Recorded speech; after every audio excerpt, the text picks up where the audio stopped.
Muchas gracias y un saludo a quienes nos sintonizan y a todos los que quieren seguir esta ponencia para saber por qué es relevante discutir el neofascismo en Europa y sobre todo cómo podemos aplicarlo a la práctica política que llevamos a cabo en México y en América Latina por su extensión. Yo retomando algo justo de lo que decías hace un momento, me parece que esto es relevante porque hay un concepto de que los neofascismos son algo pequeño, generalmente son algo minoritario, incluso en números no logran alcanzar mucha representación, no tienen muchos diputados, excepto Jair Bolsonaro tal vez, que es el exponente latinoamericano más grande del neofascismo, que lo tenemos todavía en Brasil. No hay muchísimos líderes que abiertamente se asuman hitlerianos o fascistas. Dicho esto, la importancia de tener un concepto claro de neofascismo y qué implica es porque hace aceptable a la derecha. ¿A qué me refiero? Los márgenes máximos de lo que es aceptable en la discusión pública se definen por quienes dicen las cosas más extremas o las ideas como más aventuradas, ¿no? Cuando menos esto es lo que se basa, algo que, por cierto, fue fuertemente atacado por el fascismo, ¿no? O sea, la esfera pública como espacio de discusión lo definíamos como personas en el mercado de las ideas, o cuando menos eso era la idea, o de algunos teóricos, ¿no? Habermas eso dice, ¿no? O cuando menos los liberales clásicos. Vamos a ponernos de acuerdo, vamos a vender y comprar ideas, y obviamente la más pura y la mejor va a ser la que va a privilegiarse, ¿no?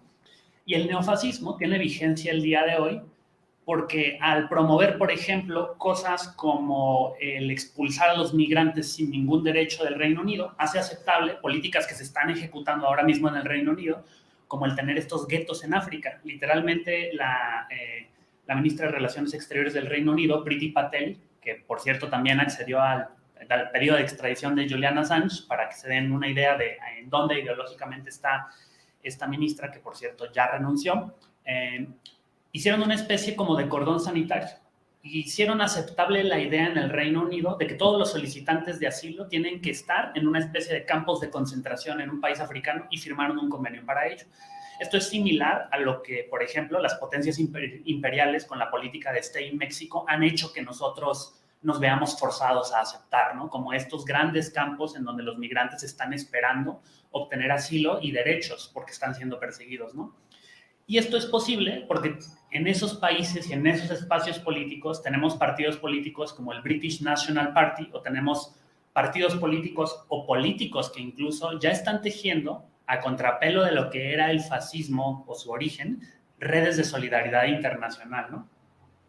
El fascismo es un concepto difícil de definir. Hay un historiador inglés que se llama Ian Kershaw que se especializa en la historia del fascismo y de la historia del siglo XX en Alemania, y dice que para definir el fascismo es intentar hacer algo tan difícil como clavar una gelatina a la pared, ¿no? O sea, se desliza por todas partes y es muy difícil saber cuál es la característica más importante que hace posible que uno diga, esto es fascismo y esto no.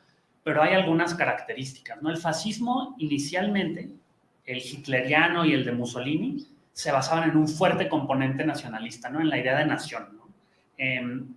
Y no eran solidarios internacionalmente, más que ya cuando empezaron a ver que otras potencias se aliaban contra ellos. Y el neofascismo es similar a esto. No habría ninguna razón por la que Santiago Abascal, que es una persona tremendamente radical y es vocero de Vox en España, viniera a un país que es considerado por los extremistas de derecha españoles como racialmente inferior, porque nosotros somos mestizos, ¿no? Nuestra cultura y nuestra composición racial, si lo queremos ver así, es de mestizaje, ¿no? Somos fusión de culturas. Para ellos eso no es aceptable, pero poco a poco más lo que decías hace un momento se transforma en una realidad, ¿no? Tenemos políticos de extrema derecha fungiendo como modelos a seguir y tejiendo relaciones de solidaridad con las figuras más extremas del Partido de Acción Nacional. Entonces, esto es la importancia de concebir o de tener una idea clara de qué es el neofascismo hoy en día, ¿no? El neofascismo básicamente retoma algunas cosas del fascismo, ¿no?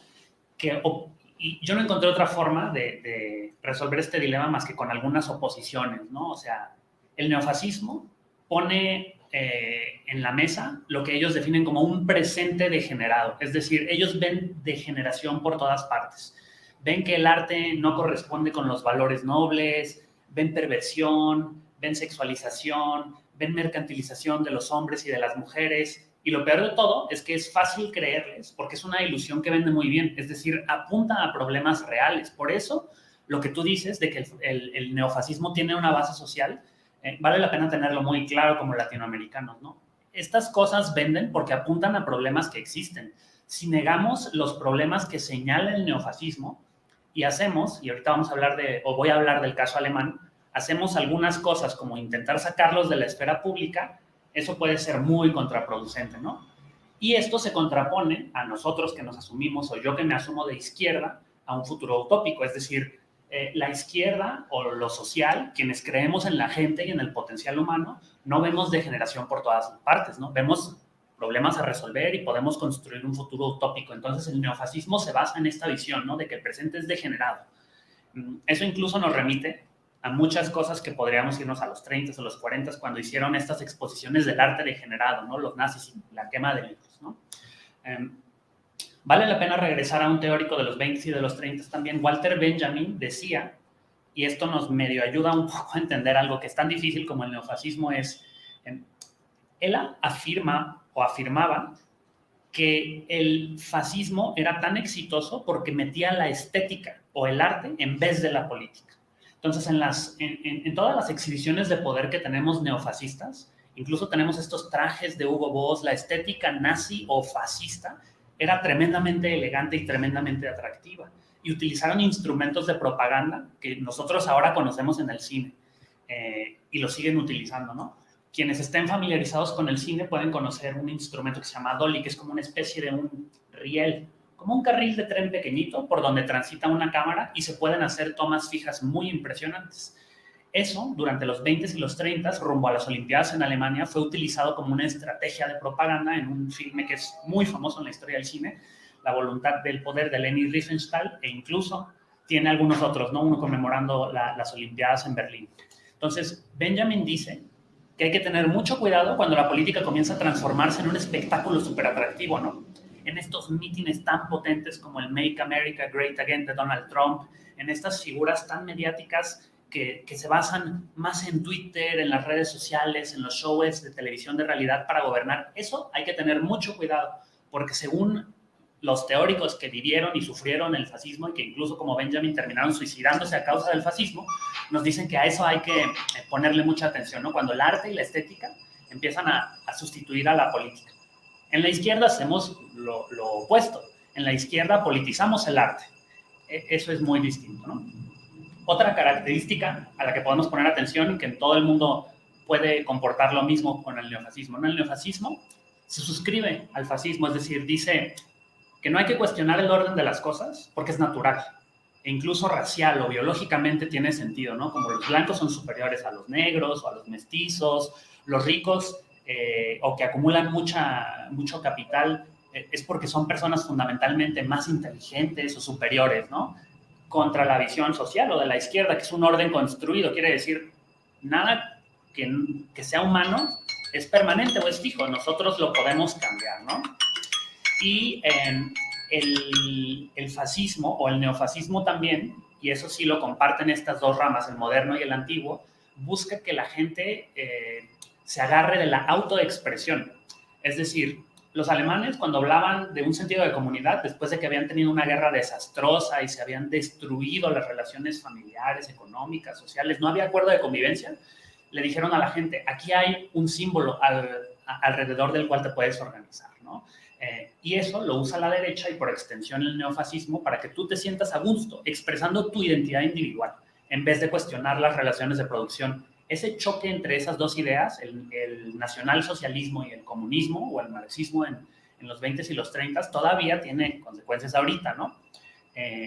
Hay que tener mucha desconfianza de quienes nos dicen que el objetivo social de vivir en comunidad es autoexpresarse individualmente en vez de vivir en comunidad. Los neofascistas constantemente hacen eso, ¿no? Tú, tu identidad, tu nación, tu idioma, tu etnia, tu manera de vestir, eso es lo más importante, ¿no? Ya hablamos un poquito de esto. El mito del Renacimiento, eso lo podemos ver, a pesar de que todavía no comenzamos a hablar tanto de Europa, el mito del Renacimiento habla de que hubo un momento grandioso en la historia de una nación. Eso también lo hacen o lo hicieron incluso los neofascistas alemanes con el NPD, el Partido Nacionalista Alemán, lo han hecho el PNP, también lo ha hecho el movimiento neofascista italiano. Remiten a que en el pasado hubo algo grandioso que había que cuidar, no lo cuidamos y se destruyó, y ese es el pasado al que hay que volver. Los latinoamericanos lo tenemos más presente con el Make America Great Again, ¿no? Y esto es probablemente lo que distingue al fascismo del neofascismo. En Estados Unidos hay un concepto que se llama whistle dog politics, o la política del silbato de perro. Es decir, como ya no es aceptable en la discusión de hoy en día decir que los negros son inferiores porque se han superado esas nociones, ahora se utilizan símbolos muy sutiles para decir que las personas son inferiores a otras o para hacer como memoria de por qué lo que hicieron los nazis es aceptable en la visión de los neofascistas. Y esto lo podemos ver aquí. Por ejemplo, las banderas de los extremistas alemanes son banderas que remiten a las banderas republicanas en ese entonces, utilizadas en Alemania. Solamente en vez de tener un águila de escudo o tener el águila imperial, tienen las siglas NPD, que es Partido Nacionalista. Y en el letrero que se ve ahí, también incluso se ve que están haciendo uso de un símbolo muy poderoso, que es el bombardeo de Dresde, ¿no? Ellos dicen, ¿por qué no tenemos que conmemorar a los muertos que sufrieron el bombardeo estadounidense en la Segunda Guerra Mundial y sí tenemos que conmemorar a los muertos de otra índole, ¿no? Entonces se agarran de estas causas históricas y de estos símbolos para empezar a decirle a la población lo que es correcto o es incorrecto. Y ya yendo un poco más a Europa y a lo más reciente, movimientos que son los precursores del neofascismo en Europa, como Pegida, que es el caso que yo ya más tengo próximo o conozco, que son los europeos patrióticos en contra de la islamización de Occidente. Estas protestas tuvieron lugar en toda Alemania en 2015 y en adelante, pero remiten a problemas reales. Aquí más o menos como en el centro, cerca de este obelisco, aquí se lee en un letrero, fuerzas de trabajo, no. Educación en vez de migración. Esto quiere decir que esto es una reacción a las políticas neoliberales durante la gestión de Angela Merkel, en donde, por ejemplo, se importaron muchísimos, y lo digo porque ellos así lo ven como si fuera una mercancía o un commodity humano, se importaron muchísimos migrantes que sí venían huyendo de causas legítimas, ¿no?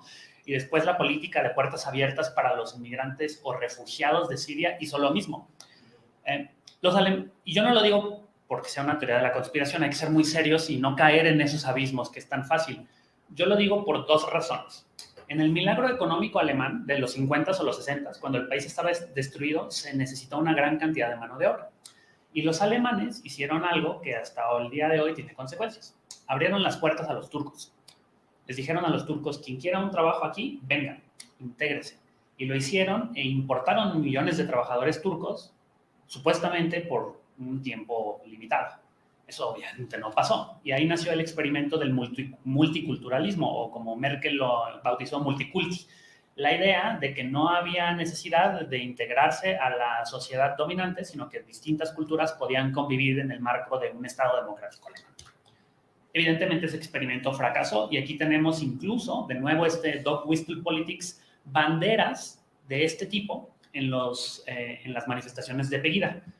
Estas banderas son de un resistente alemán llamado Joseph Wirner, que intentó matar a Hitler. Entonces, Pegida lo que dice es, vivimos en una dictadura, no sé a qué oposición me recuerda, tal vez a la mexicana, que insiste que vivimos en una dictadura imaginaria, en mi opinión, y en la opinión de todos los que somos sensatos, me parece, pero imagínense lo trastocados o fetichizados ideológicamente que deben estar esos alemanes, que usan la bandera de alguien que intentó resistir y participó en un atentado para intentar matar a Hitler, y pensar que ellos eso es lo que están haciendo, ¿no? Resistiéndose a una especie de dictadura fascista. Estas paradojas también vale la pena tenerlas en cuenta, porque no todos los movimientos de nueva derecha o neue Rechte son neofascistas abiertamente. Estos sí, los chalecos amarillos tal vez no. Y hay que ver, depende, ¿no? Depende de la sucursal de la extrema derecha de la que estemos hablando. Pero aquí vemos también, y lo vemos aquí en esta fotografía en la izquierda, aparte de las banderas de Noruega que ahí hay una bandera de un Estado federado alemán, aquí hay una bandera de Israel y una bandera con un símbolo pagano nazi. Estos símbolos ocultos o que no son abiertamente fascistas es una como característica muy importante definitiva de los neofascistas. Disfrazan su discurso. Silban estos silbatos que nadie puede oír más que ellos. Entonces dicen, es que hay demasiada migración para decir, es que esos migrantes son islam, profesan al islam, ¿no? O son negros. Y tenemos algunos otros esfuerzos que se han hecho en Alemania también para contener esto, como el Festival Abierto y de Colores, para la apertura al mundo y a la tolerancia. Históricamente los alemanes son la única experiencia que yo conozco que han intentado, y tal vez con esto cierro para no extenderme mucho, hacer algo dentro de la estructura de su país para contener al neofascismo, cosa que evidentemente en Ucrania, como lo vemos en estas fotografías, no fue posible hacerlo. Los alemanes tienen una corte constitucional, pero también tienen una que se dedica a estudiar las violaciones a la Constitución. En la Constitución alemana está establecido que no debe haber partidos políticos que amenacen el orden básico democrático, es decir, que sean neofascistas o que suscriban el fascismo que destruyó al país en los 30s o 40s. Los austriacos intentaron ir por ese camino ciertamente en algún momento también, y lo que hizo la Unión Europea, que ahorita está muy debilitada, es hacer un cordón sanitario. Se negaron a hablar con los fascistas. ¿Esto fue bueno o malo? Yo creo que en general es contraproducente pretender que la extrema derecha no existe. O sea, se puede hacer en Alemania porque intentaron ilegalizar estos partidos. El aparato de seguridad alemán incluso los infiltró, y la única razón por la que no pudieron hacerlo ilegal en 2009, me parece, es porque cuando estaban abriendo el caso se dieron cuenta de que la dirigencia del partido NPD estaba infiltrada por espías, y que lo que hacían los espías era intentar hacerlo lo más extremo posible para orillar a que lo ilegalizaran. Paradójicamente, no pudieron ilegalizarlo porque eso comprobaba que no estaban infringiendo la Constitución. Pero este es el partido que es el heredero de los ultraderechistas alemanes, se llama Alternativa por Alemania. Este partido sí tiene representación. Este partido, incluso en algún momento en donde no veía tan claro, como los analistas no veían tan claro cuál iba a ser la coalición alemana, podía jugar un factor, pero sobre todo a nivel local es un factor en las coaliciones. Entonces sí tienen representación, y en conflictos como el de Ucrania, en donde muchos ultranacionalistas reivindican la bandera literalmente, ahí ya me salió una aliteración de Stepan Bandera, que es un ultranacionalista ucraniano, el neofascismo en Europa cobra relevancia mundial.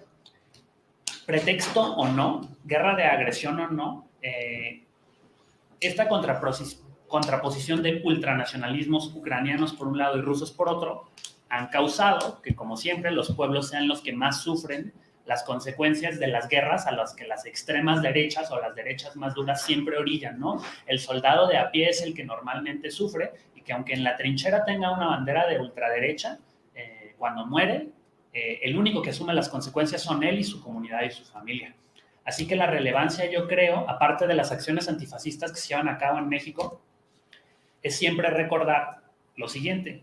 Yo creo que lo más importante es no dejarse llevar por el nacionalismo facilón, ¿no? En este puente en Italia se lee: el nacionalismo es una ilusión fácil. Y este riesgo está latente en México, y lo vimos porque, a pesar de que estamos en el gobierno de la Cuarta Transformación, es un gobierno de ciclo progresista y de convicciones abiertas, y que abre a México a nuestros hermanos centroamericanos con quienes compartimos cultura, fe, quienes la compartan, etcétera. Hubo una reacción muy negativa en muchos sectores de la sociedad mexicana, incluso de gente que suscribe la izquierda política. Y ese potencial ahí está. Si no contenemos ese fermento y le explicamos a la gente que el neofascismo sí está a la vuelta de la esquina y hace parecer a la derecha aceptable, pues podríamos caer en ese problema, que no es un problema europeo, no tiene que ver con que la gente sea blanca, y está latente en todos los países del mundo en donde haya una derecha dura, como en nuestro país, y esa derecha se llama Acción Nacional. Intentó hacerse México libre. Entonces la amenaza no es pequeña en ningún modo. Bueno, pequeño o grande, más bien se debe tomar en serio, y coincido plenamente con lo que tú dijiste. Y muchísimas gracias por la invitación para discutirlo. Pues muchas gracias a usted, maestro Rodrigo Cornejo, por esta ponencia tan valiosa. Menciona que las expresiones del fascismo en un inicio eran nacionalistas. Hoy vemos que pues no necesariamente, ¿no? Aquí en México, si algo no tienen los panistas es nacionalismo. Entonces, justamente vemos otras expresiones del fascismo. Bien lo menciona Álvaro Delgado con este libro del Yunque, y las expresiones que históricamente se han venido desarrollando en nuestro país y han migrado incluso a Europa. En este sentido, pues me gustaría recopilar las preguntas de nuestros compañeros para dar inicio al diálogo en este panel que tenemos el día de hoy.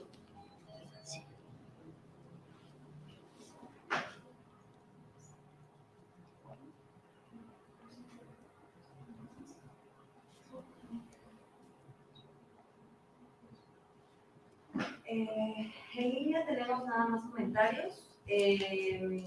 Nos comenta un espectador comenta que mientras estas ideologías solamente se queden en cabezas rapadas y tatuajes de suásticas es algo marginal. Lo peligroso sería que esta ideología impactara o tuviera un impacto directo en la industria militar, como en países escandinavos donde ya comenta que ya tuvo auge. Y yo tengo una pregunta, con base a todo lo que ustedes mencionaron, ¿consideran que, por ejemplo, el Brexit o alguna desintegración, sobre todo en la Unión Europea, pueda continuar o pueda darse dando con otros países a raíz de este tipo de ideologías que han estado presentes y van a seguir ahí siempre? Y tenemos otra pregunta por acá. Ajá, bueno, a mí me recordó cuando mencionaste a la migración, ¿no? Esta migración justo que se da hacia Estados Unidos, ¿no? De todos los países latinoamericanos y principalmente de México, y a partir de las políticas impulsadas antimigrantes, que no han seguido para nada, y porque obviamente siguen cruzando la frontera y que solo esto es sinónimo de ser ilegal, ¿no? En Estados Unidos, y que es una expresión de vulnerabilidad y de explotación, ¿no? Para todos los migrantes. Me gustaría a lo mejor que pudieran profundizar un poco en ello. Y también respecto a lo que comentaba el maestro Rodrigo, en que debemos de tener cuidado con figuras políticas, ¿no? Entre comillas, que se basan en la estética. ¿Qué podemos opinar de gobiernos como los de Monterrey, ¿no? Por ejemplo. Muchas gracias. Pues cedemos la palabra en primer término a Elizabeth Villanueva. Muchas gracias. A ver, son muchas cosas. Pero antes, creo que es muy interesante esta parte de el comentario que se hizo en Facebook, porque justamente ese es el peligro, o sea, el pensar que la individualización que en este momento estamos en un proceso de individualización de las ideologías de extrema derechas y neofascistas, y que por eso no preocupan, ¿no? Que solamente son un grupito, que solamente son una minoría. Y sí, en términos, lo mencionaba Rodrigo, sí son un grupo pequeño, o sea, en términos numéricos, digamos, son un grupo pequeño, pero tienen muchísimo más impacto que otros grupos. Y no solamente en términos de políticas públicas, que ya están teniendo impactos. Nosotros tenemos, por ejemplo, el Frente por la Familia, que no es un grupo fascista como tal, pero de todos modos tiene una, digamos, alineación ideológica con estos grupos, ¿no? Y entonces hay ciertas movilizaciones que ya se están dando y que no son, a pesar de que numéricamente son pequeñas, sí tienen un impacto. Y sí es de preocuparse. No solamente en Europa, lo estamos viviendo en América Latina. Y en Europa, como les mencionaba, no solamente es una cuestión de política pública, sino también hay ataques directos, ¿no? Hay violencia específica que se da y pues esa violencia va escalando, ¿no? Esa violencia no se queda solamente en lo verbal, en lo ideológico, en lo narrativo, sino que puede llegar a violencia directa. Sobre la pregunta que mencionabas de la desintegración, es uno de los grandes también como narrativas de los partidos de extrema derecha, porque se ve a la Unión Europea como este gran ente que limita la visión nacional, ¿no? Que está, y fue una de las grandes narrativas en el Reino Unido, por ejemplo, cuando se dio toda la cuestión del Brexit, era nosotros estamos pagando para que otros hagan lo que quieran con nuestro dinero, ¿no? Y en realidad no nos dan nada, ¿no? Entonces, estas funciones, estas uniones, estas integraciones económicas, políticas, no funcionan, entonces lo que tenemos que hacer es salirnos. Y algo que me gustó mucho de lo que mencionó Rodrigo es que todas estas críticas tienen una base material sólida, ¿no? Por eso al final resuenan tanto. El hecho de que te digan, sí hay muchos problemas por la Unión Europea, pues sí, la Unión Europea tiene muchos problemas y tiene muchos problemas de representatividad, tiene muchos problemas de políticas públicas, de económicos, o sea, tiene muchos problemas. Pero la solución que lo propone la extrema derecha viene de un lugar no de progreso, sino de una visión conservadora. Una visión nacionalista en donde solamente nosotros sabemos, nosotros como la élite o nosotros como, sí, justo la élite política, somos quienes podemos decidir en nuestro territorio, ¿no? La élite política nacional. Entonces, esta visión conservadora, voy a cerrar esto porque me está dando calor. Esta visión no viene justamente de una visión progresista de transformación o de reivindicación política y social, sino de todo lo contrario, ¿no? Es un regresemos a esta visión en donde las élites nacionales eran quienes controlaban el comercio, quienes controlaban el sistema político, y estas élites nacionales que al final pues son las élites pues económicas en muchos sentidos, ¿no? Y ¿me repites la cuestión de la migración? Es que no te escuché bien. Sí, que esto solamente, bueno, los migrantes que llegan ilegalmente a los Estados Unidos solo es un sinónimo de vulnerabilidad y de explotación, ¿no? Pero en este margen, pues también se da la xenofobia, ¿no? Y todo, pues la discriminación, pues, ¿no? No solamente laboral, sino, pues, también la pérdida de derechos humanos y demás.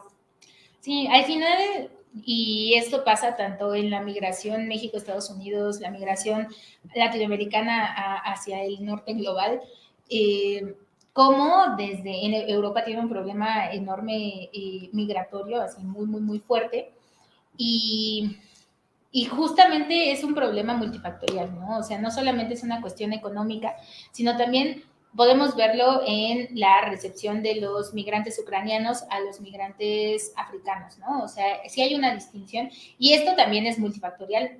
Hay una cuestión racial, hay una cuestión económica, hay una cuestión de vínculos familiares, hay una cuestión como muy compleja, pero al final los migrantes se han convertido en un reto muy fuerte para las instituciones políticas, económicas y sociales europeas, y lo podemos ver nosotros aquí en México.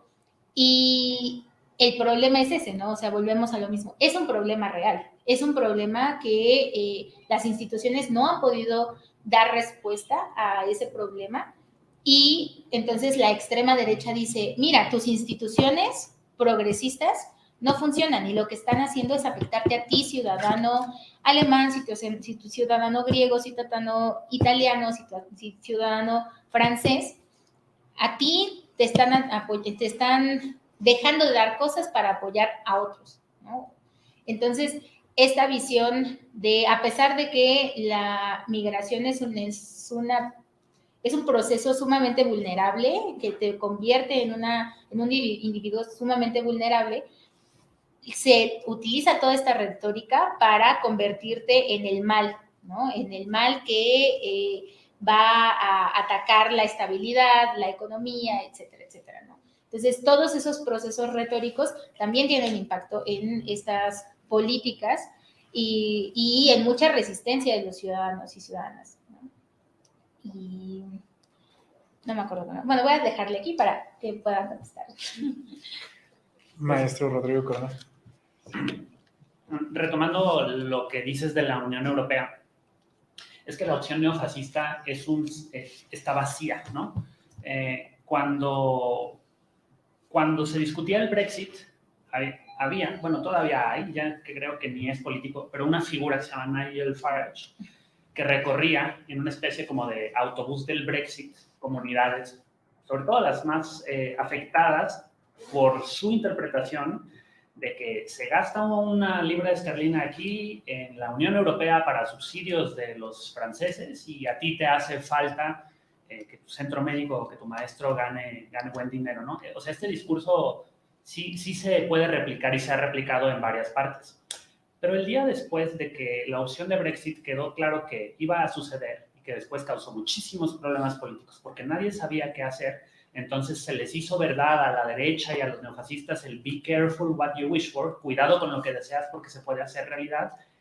Nigel Farage se retiró, no ofreció continuar o profundizar el Brexit, se retiró del acuerdo de Chequers, que es todo esto que hicieron o que hizo esta ex primer ministra para tratar de imaginarse cómo iba a ser el Reino Unido y la Gran Bretaña después del Brexit.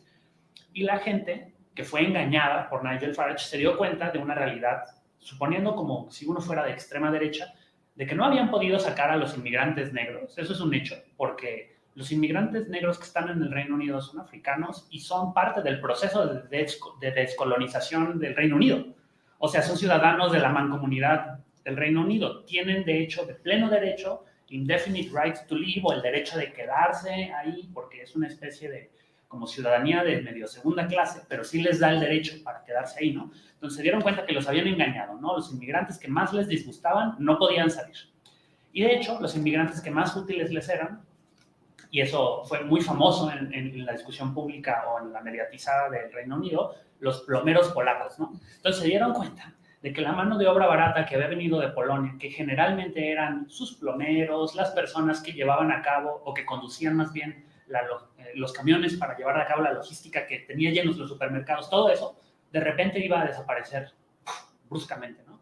Entonces fueron completamente engañados por las personas que les prometieron que el Brexit iba a ser algo más que humo, ¿no?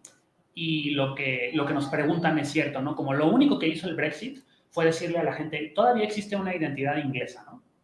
Y todavía la vemos, tienen unos rituales ahí muy desincronizados de la era moderna, como con lo que están haciendo con estos funerales y todo. Está bien, no son el único país que tiene un rey, hay monarquías más modernas tal vez que ellos, pero eso es lo único que les ofreció, ¿no? El Brexit no les ofreció mucho más y sobre todo no les ofreció poder sacar a los migrantes que les parecían tan indeseables a ellos. Es un poco lo que sucede en Estados Unidos, que abren y cierran a conveniencia una puerta. Eso es muy evidente, ¿no? Parte del aparato de seguridad estadounidense abre y cierra una llave en periodos de pujanza económica. Cuando se necesitan mexicanos para ir no nada más a piscar la fresa, porque eso sí hacen nuestros paisanos, pero para llevar a cabo labores de ensamblado, de empaquetado, cosas que no nada más es el campo. Por supuesto que hay amnistías, por supuesto que hay DACA, por supuesto que hay quédense los hijos de los mexicanos, ¿no? Y eso es porque eso es una manera muy, muy barata de hacerse de mano de obra. Justo como el ejemplo alemán, que es un poquito más amable porque ahí sí se les medio otorgó ciudadanía, pero es el mismo caso en Estados Unidos, ¿no? Y lo que se hace, o lo que pretende hacer la extrema derecha trumpista, también la demócrata, hay de todo, ¿no?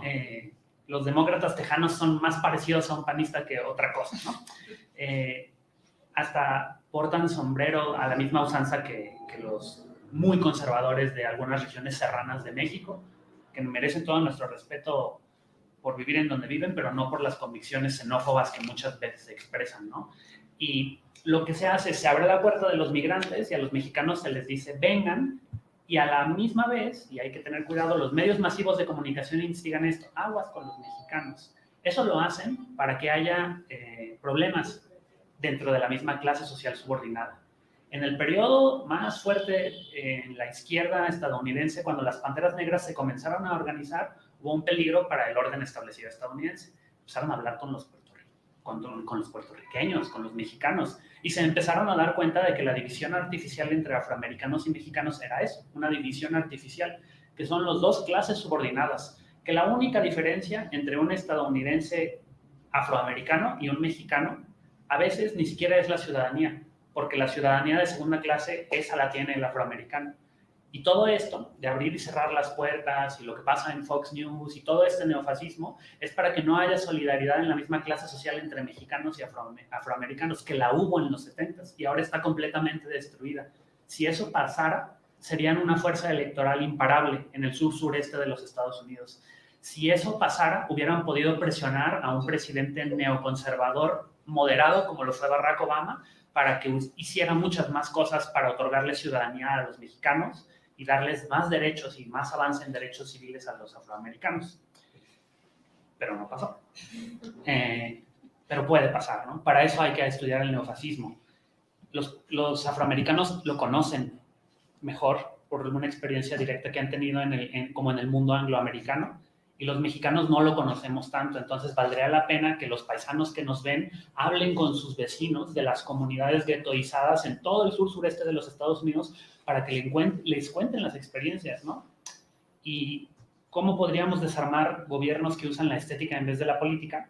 Vamos a hacer un poco de historia, y ahí Estados Unidos también juega, ¿no? Mariana y Samuel pues gobiernan vía Instagram y TikTok, ¿no?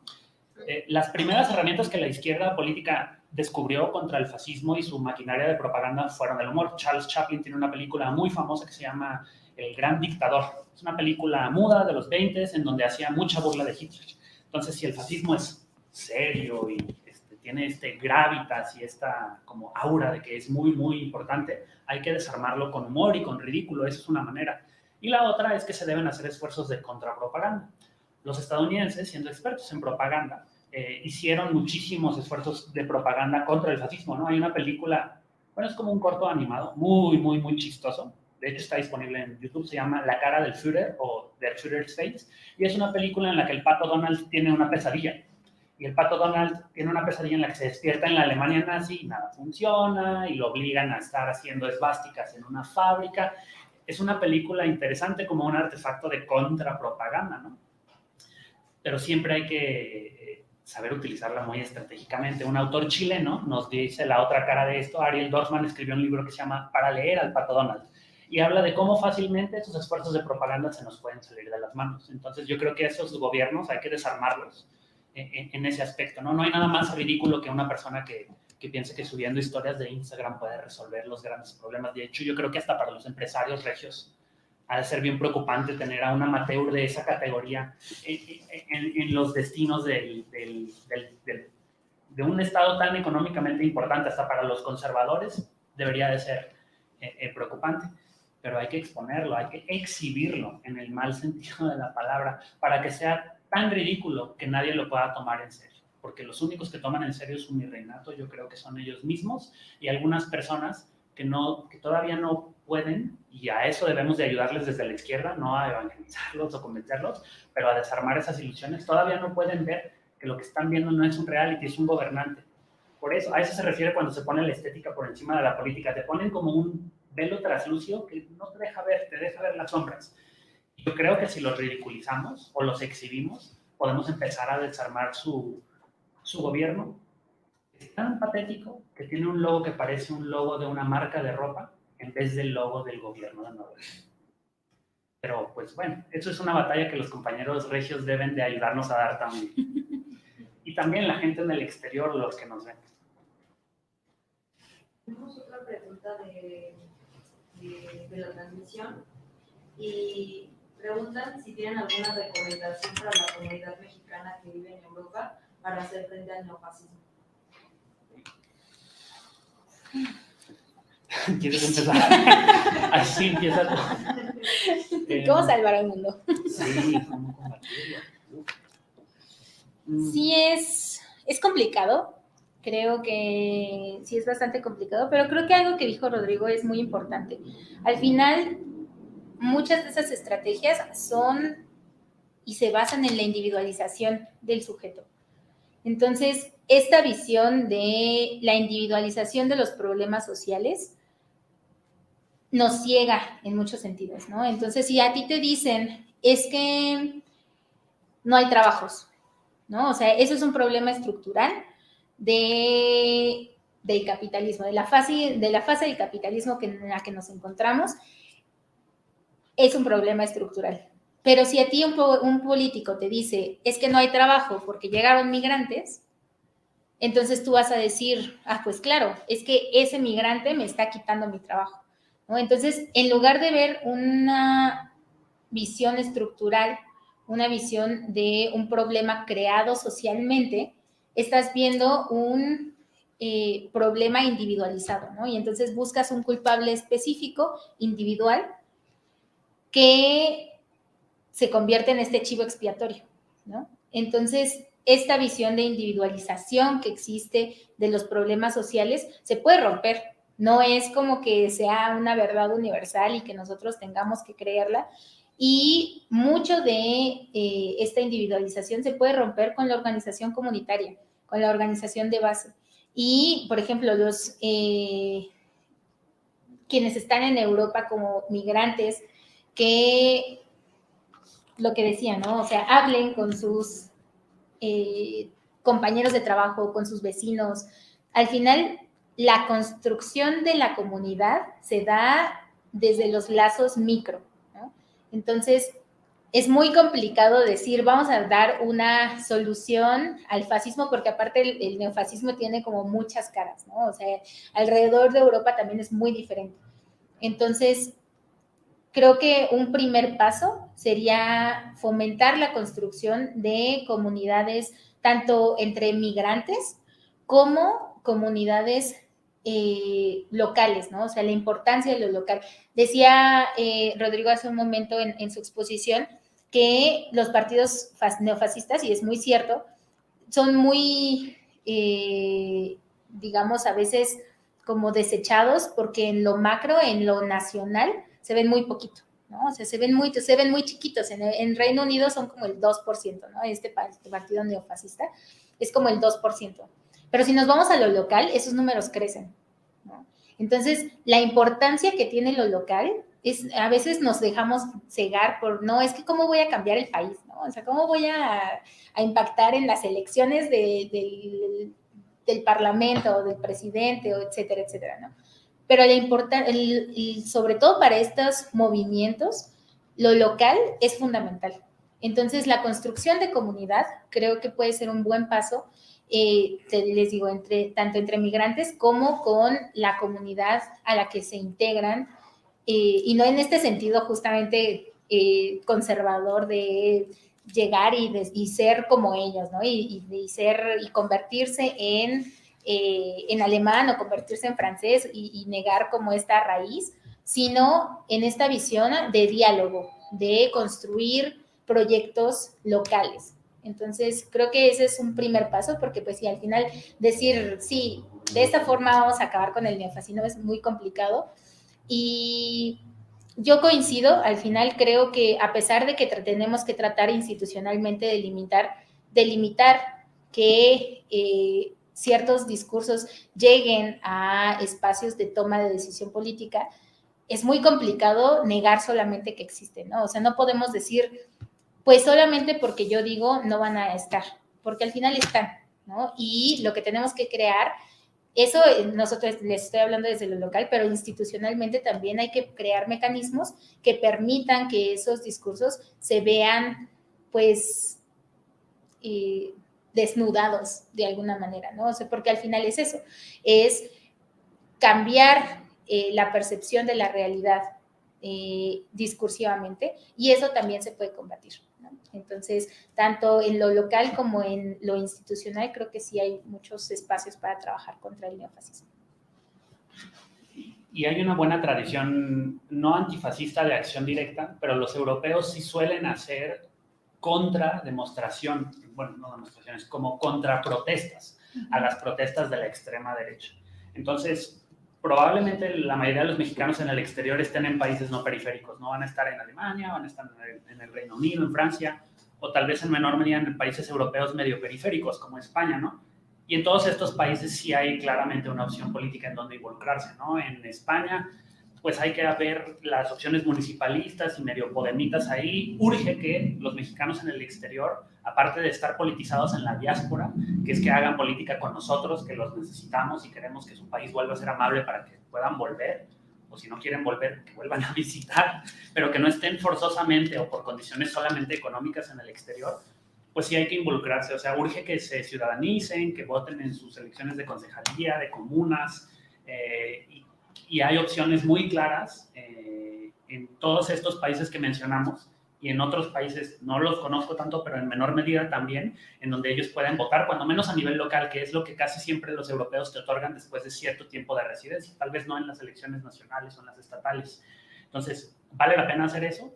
Y en segundo lugar, la mayoría de los europeos de clases trabajadoras, es decir, los que no pueden viajar a Cancún o a Ibiza de vacaciones, que sí existen muchos, no son tantos como las grandes capas medias, casi nunca han conocido a un migrante más que estas caricaturas. Entonces, si ustedes están allá, hay que tejer redes de solidaridad latinoamericana, ¿no?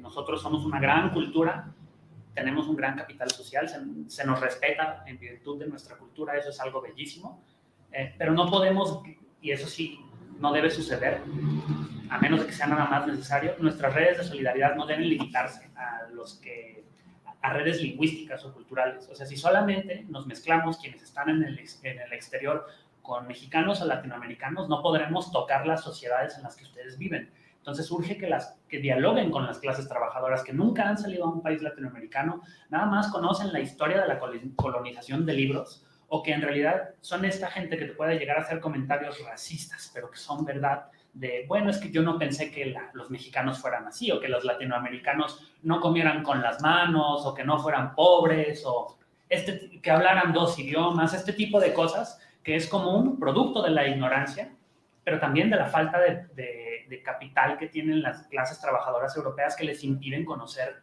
mundo, entre comillas, como muchos europeos que sí lo pueden hacer, pero que tampoco es medicina, ¿no? Muchos europeos viajan a nuestros destinos de sol y playa y siguen siendo igual de desconocedores de las realidades, como algún español que alguna vez me dijo, y luego uno entiende a Vox muy bien, que habían venido aquí a civilizar, ¿no? Cuando aquí existía una civilización muy esplendorosa. Y esas son opiniones de clases medias, de gente que viaja. Entonces urge entremezclarse en las capas medias de las sociedades para que el obrero europeo promedio se dé cuenta de que el obrero promedio mexicano sufre condiciones de opresión similares y que los chalecos amarillos y el gasolinazo y las redes de resistencia a la opresión económica es lo único que nos va a unir. La izquierda es internacionalista por vocación. Hagan política en donde sea que se encuentren. En Alemania hay ejemplos súper virtuosos, hasta de gente que, siendo migrante de primera generación africano, llegó a ser electo para un puesto de elección popular, ¿no?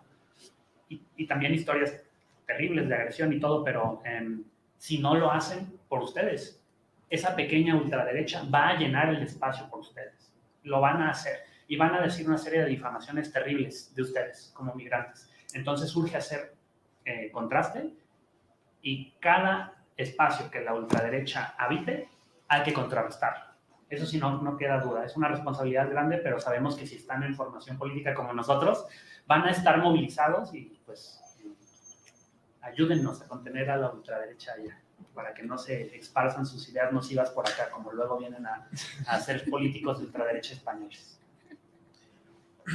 Pues muchas gracias. Ya no tenemos preguntas. Entonces, como reflexiones finales, se mencionaron muchas cosas, muchos temas de coyuntura para seguir trabajando desde el instituto, desde las aulas, desde nuestros espacios. Me quedo con esta parte de la cultura, la parte científica también, y la parte de fraternidad, ¿no? Ya bien lo decía Andrés Manuel López Obrador, justamente en su grito.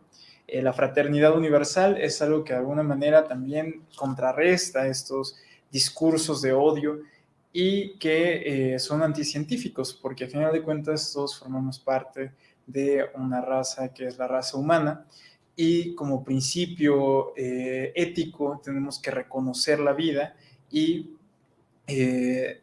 procurarla, preservarla y reproducirla, ¿no?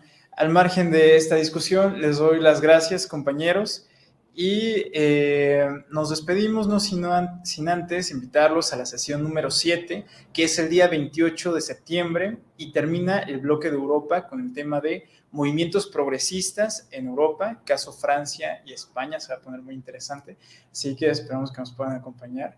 Y pues nada, muchas gracias.